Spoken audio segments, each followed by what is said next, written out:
अच्छा भाई लोग, एक बात बताता हूँ तुम्हें, जो कि शायद तुम्हें भी या किसी को नहीं पता होगी, कि श्रीलंका के झंडे में जो शेर है उसका हाथ में तलवार क्यों है।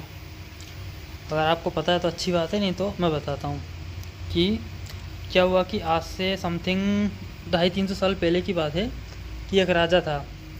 एक राजा, जिसकी शादी नहीं हुई थी, तो उसने एक प्रस्ताव रखा कि जो लड़की मुझे इम्प्रेस कर सके, जो आकर्षित कर सके, मैं उससे शादी करूँगा। राजा ने ये शर्त रखी। तो उसके जो सिपाही वगैरह थे, दरबान जो होते हैं, उनको बोला कि अगर कोई लड़की मुझे आकर्षित कर सके अपनी ओर तो मैं उससे शादी करूँगा। तो सिपाहियों ने गांव-गांव में जाके वो किया, क्या बोलते हैं, प्रचार प्रसार वो किया कि ये राजा साहब शादी करना चाह रहे हैं, अगर कोई लड़की इच्छुक हो तो उनसे शादी कर सकती है। तो क्या हुआ कि आसपास के गांव की या पड़ोसी देश की कई सारी लड़कियां आई। कम से कम 600 लड़कियां आई हैं कि चलो राजा से शादी होगी, राजा से शादी होगी। तो क्या हुआ भैया, राजा ने फिर सबको एक एक बीज जो होता है चमेली का बीज दिया।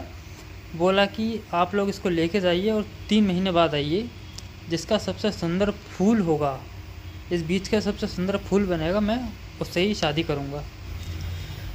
तो फिर इसके बाद क्या हुआ कि 3 महीने बाद सब लड़कियां वापस आई।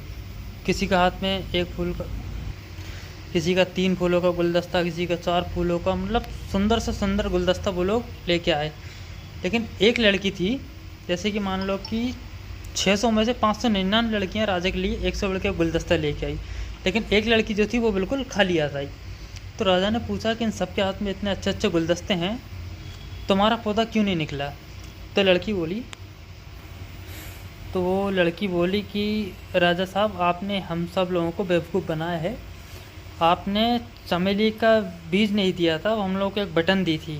एक बटन आपने हमको दे दी, बोले चमेली का बीज है। ये सारी लड़कियां आपको रिझाने की कोशिश कर रही हैं, खुश करने की कोशिश कर रही हैं, इसलिए इन्होंने आपको नकली गुलदस्ते ला कर दिखा दिए कि ये फूल है, ये फूल है, हमारा ऐसा बना है।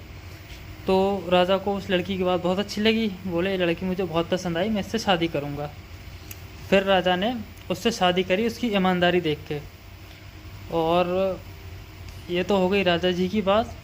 और रही बात श्रीलंका के झंडे में जो शेर है, उसके हाथ में जो तलवार है, तो भाई वो तो मुझे भी नहीं पता, वो नहीं पता मुझे, तो तुम देख लो अपने हिसाब से।